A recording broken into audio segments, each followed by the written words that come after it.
Halo semua, selamat datang di alur cerita film For Movie. Gimana kabar kalian hari ini? Semoga sehat selalu dan dimudahkan segala urusannya. Pada episode kali ini, Mimin mau ngebahas alur cerita film yang berjudul Sniper The White Raven yang dirilis pada tahun 2022. Ya udah, tanpa berlama-lama lagi, mari kita masuk ke filmnya. Semonggo.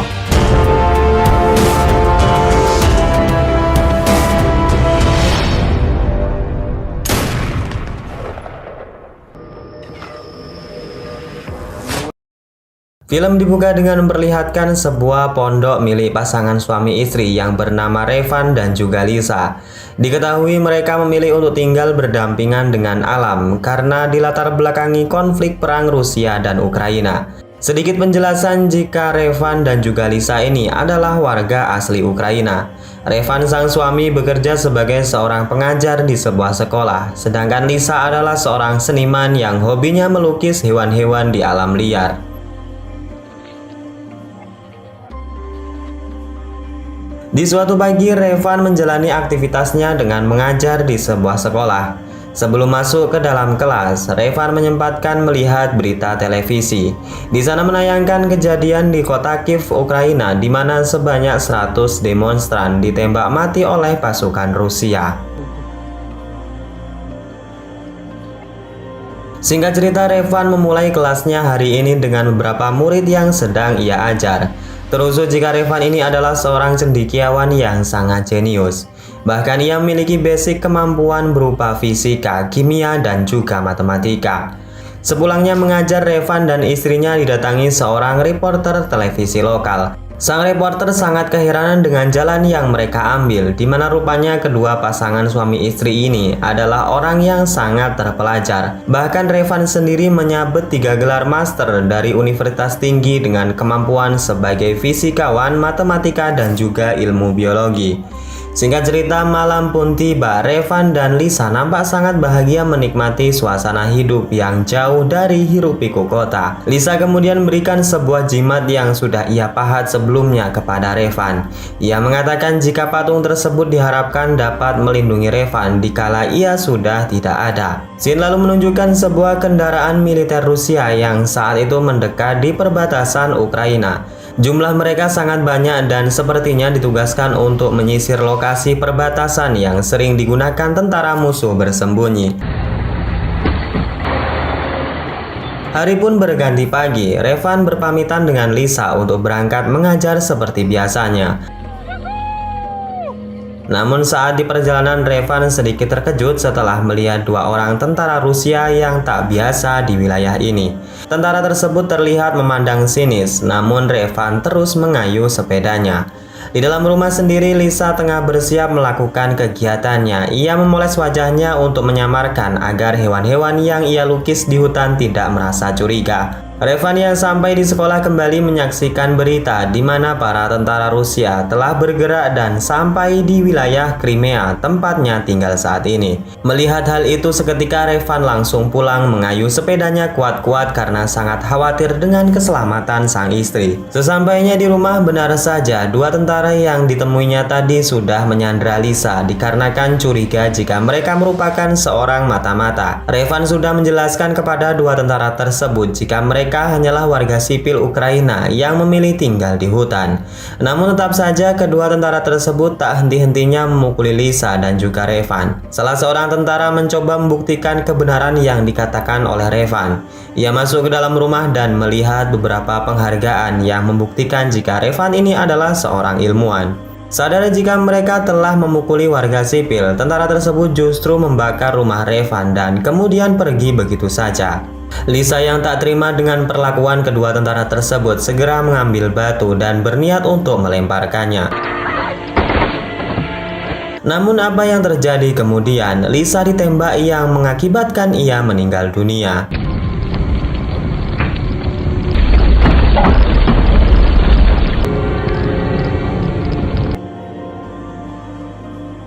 Keesokan paginya, Revan dan Lisa ditemukan oleh 2 orang yang mengaku mereka adalah pejuang rakyat Ukraina. Revan memakamkan jasad istrinya di bawah reruntuhan rumahnya yang sudah menjadi abu, dan ia sendiri dibawa oleh kedua tentara tersebut.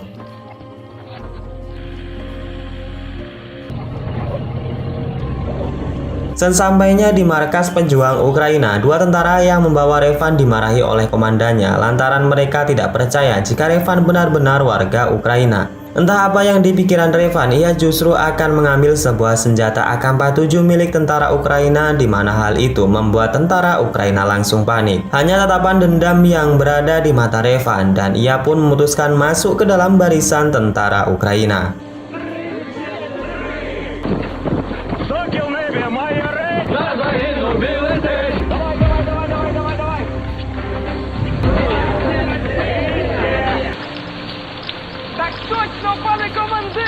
Selama di camp militer, Revan yang hanya memiliki skill berhitung kerap diremehkan oleh pelatihnya. Apalagi Revan sangat jarang, bahkan tidak pernah berurusan dengan yang namanya senjata api. Namun ketertinggalan ini segera dikejar oleh Revan. Ia terus berlatih dan tak ingin menyerah sampai di sini, karena tujuannya adalah membalaskan dendam kematian istrinya kepada tentara Rusia.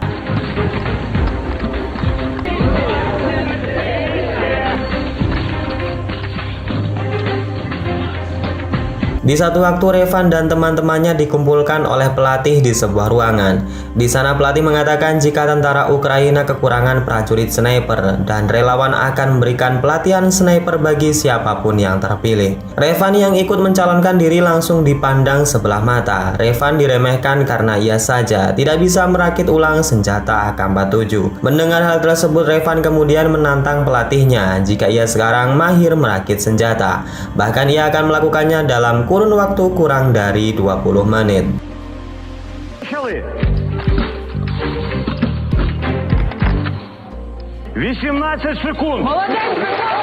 Singkat cerita, Revan dan beberapa tentara diterima dan dipindahkan ke tempat pelatihan sniper khusus.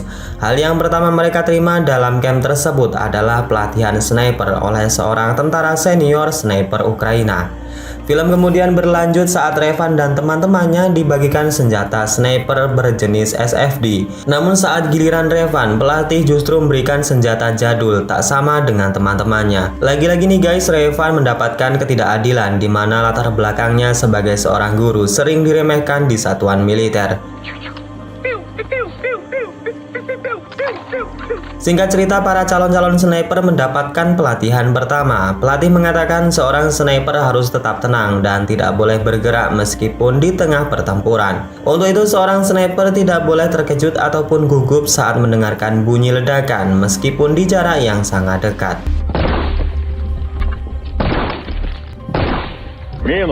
Selanjutnya, mereka yang lolos kembali diuji dengan cara menembak target dari kejauhan. Seorang sniper harus tetap dalam bidikannya dan tidak boleh merubah sedikit pun arah dalam titik fokus bidikannya.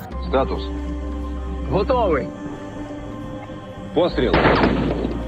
Pada sisi latihan kali ini, Revan harus gagal dan tembakannya melesat drastis dari papan bidikan. Revan berkilah jika senjata yang ia miliki tak sama seperti teman-temannya. Mendengar hal itu, pelatih kemudian membantah jika beberapa tentara sebelumnya berhasil menggunakan senjata yang sedang Revan bawa sekarang. Pelatihan selanjutnya adalah menghitung jarak tembak dengan posisi musuh yang sedang diincar. Di sana Revan sebagai master 3 bidang ilmu sekaligus guru fisika sangat mudah menjawab soal-soal tersebut, dan pelatih sangat kagum dengan jawaban Revan yang benar-benar sesuai dengan apa yang ada di bukunya. Высота БТРа. Надати відповідь. Спробуй. Відстань до КАМАЗу 493 метри. Непогано. Pelatihan selanjutnya adalah menembak di waktu malam hari. Sesi latihan ini adalah yang terakhir, di mana nantinya yang akan menentukan seorang sniper akan ditugaskan.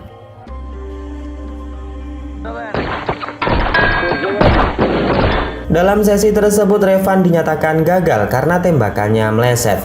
Revan kemudian menjawab jika dirinya belum menembak.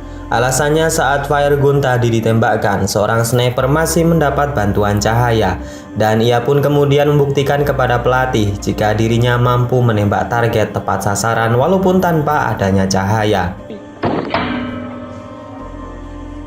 +3, Ворон. Keesokan harinya, Revan dan teman-temannya yang sudah berlatih dikumpulkan. Di antara mereka terdapat Kim yang masuk ke dalam satuan 2, Dunay masuk di dalam satuan 3, Revan yang masuk ke dalam satuan 1 atau pasukan utama sniper Ukraina. Film kemudian berlanjut saat kolonel dan kapten pasukan Ukraina tengah menyiapkan strategi menghadapi pasukan Rusia yang masuk ke dalam wilayah mereka. Pasukan sniper dan penyerbu dikerahkan lantaran senjata dan artileri mereka yang terbatas. Tugas mereka adalah merebut kamp pasukan Rusia yang berada di perbatasan, yang nantinya akan dilewati oleh mobil pengantar balistik dan persenjataan untuk Ukraina.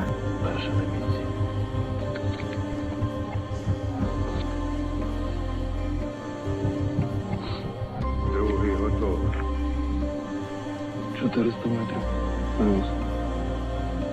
Saat hendak menyerang, mereka dikejutkan dengan datangnya sebuah mobil warga sipil. Terlihat kekejaman tentara Rusia di mana warga sipil tak bersalah dihentikan dan dijarah barang bawaannya.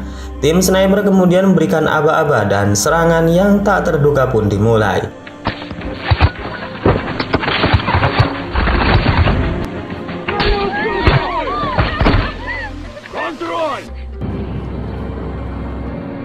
Misi sukses dilaksanakan, kamp pasukan Rusia berhasil direbut oleh tentara Ukraina.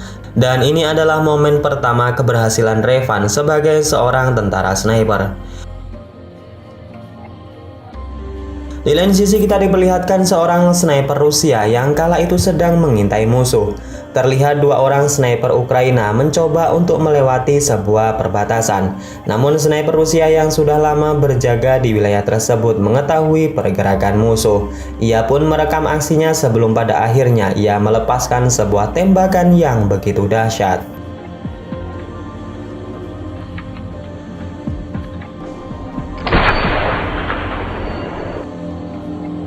Kematian satu rekannya membuat pasukan sniper Ukraina termasuk Revan sangat terpukul. Tatap matanya begitu menggelora karena rupanya sniper tersebut adalah Kim, sahabatnya sewaktu di kamp pelatihan. Kapten Grigori ditugaskan untuk menyiasati sniper musuh. Mereka harus menemukan sniper Rusia yang sudah membunuh Kim. Tugas ini semakin sulit di mana senjata yang dibawa adalah senjata berat yang bahkan sebuah kendaraan berlapis baja dapat ditembus dengan mudah. Revan dan pasukan penyerbu kembali ditugaskan untuk mencari sniper Rusia. Mereka berangkat di waktu petang agar musuh tak dapat mengetahuinya. Setibanya di lokasi terbunuhnya Kim, pasukan Rusia mulai membagi tugas. Di antaranya adalah memasang sebuah bom di beberapa bagian yang sering dilewati tentara Rusia. Плюс. Setelah lama menunggu, akhirnya Revan dan Kapten Grigori menemukan beberapa tentara Rusia yang sedang berpatroli. Revan sebagai sniper sudah membidik pemicu bom, di mana saat tentara Rusia telah masuk ke dalam perangkap, bom pun diledakkan. Вогонь.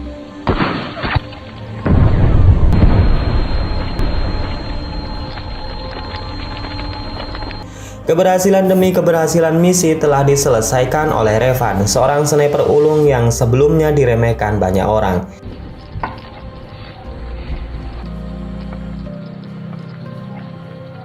Di waktu bersamaan, rombongan tentara Rusia tengah membawa amunisi ke gudang senjata mereka. Seorang sniper Rusia yang tadi telah membunuh Kim ditugaskan untuk mengamankan wilayah zona perang yang akan dilewati konvoi mereka. Scene kembali ke Revan dan Kapten Grigori, di mana mereka lebih dulu sampai di zona perang yang akan dilewati konvoi pasukan Rusia. Namun Revan yang kala itu bertindak sebagai sniper melihat dua orang pembunuh istrinya yang sedang berada di sana. Revan sangat emosi dan hendak membunuh mereka. Namun Kapten Grigori mengingatkan jika tugas mereka bukan membunuh dua orang tersebut. Revan yang sudah kepalang emosi tak lagi bisa menahan dirinya. Ia pun melepaskan tembakan yang mengakibatkan posisi mereka diketahui musuh.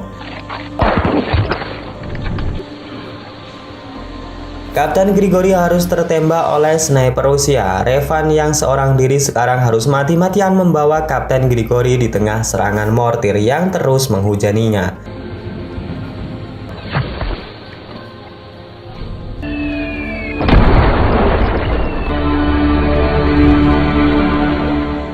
Beruntungnya Revan masih selamat. Sang kolonel kemudian mengatakan kepada Revan jika dirinya akan membalaskan kematian kapten di misi berikutnya. Revan sangat menyesal karena sadar jika kematian pelatihnya tersebut adalah karena ulahnya. Andai saja ia menuruti perintah dan tidak terpancing oleh emosinya, mungkin Kapten Grigori belum tewas dalam misi ini. Berlanjut di mana Revan kembali mendapatkan misi untuk merebut sebuah pembuangan sampah yang disinyalir menjadi tempat Rusia menyembunyikan senjata nuklir. Revan yang tak memiliki pengintai lagi dengan gagahnya menyelesaikan misi tersebut walaupun ia harus menghadapi 2 orang sniper Rusia.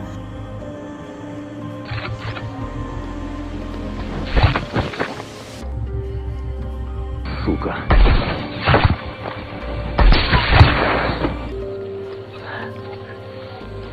Baru saja ia beristirahat, sebuah panggilan dari Komandan Bridge memerintahkan misi baru, di mana Revan ditugaskan untuk mencari sniper musuh di wilayah Horivka yang dikabarkan telah menembak 2 orang pemantau Ukraina.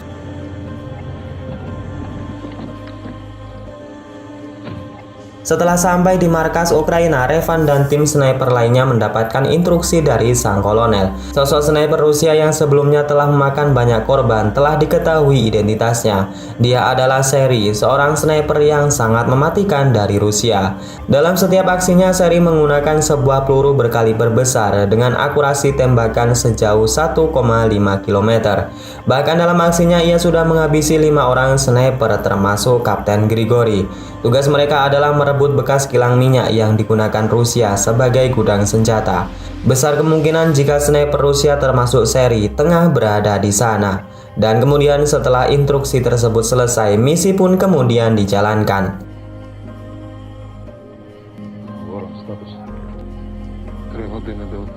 Revan ditugaskan memasuki kilang sedangkan tim sniper bertugas untuk membackup serangan. Setelah lama merayap, Revan pun telah sampai di lokasi pertahanan Rusia. Ia mengendap bagaikan hantu mematikan bagaikan seekor hewan buas.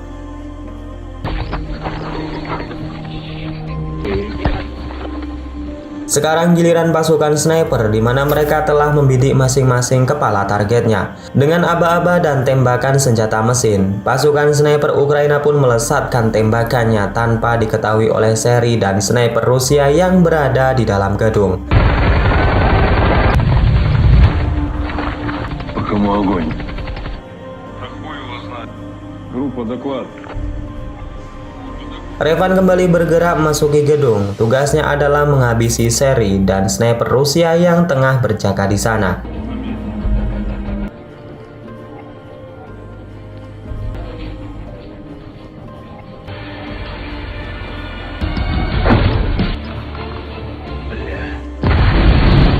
Dengan kecerdikannya, Revan berhasil menghabisi Seri dan meledakkan 1 orang sniper lainnya. Pertempuran tak habis sampai di situ di mana pasukan Rusia tiba-tiba datang ke wilayah tersebut. Revan kemudian membidik Kapten Rusia dan selanjutnya baku tembak pun terjadi.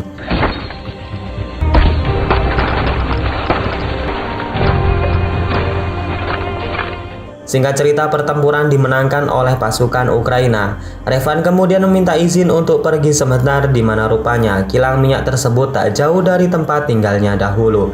Revan kemudian mengenang mendiang sang istri dan bahkan ia masih bisa melihat tatanan batu yang dulu pernah dibuat oleh istrinya.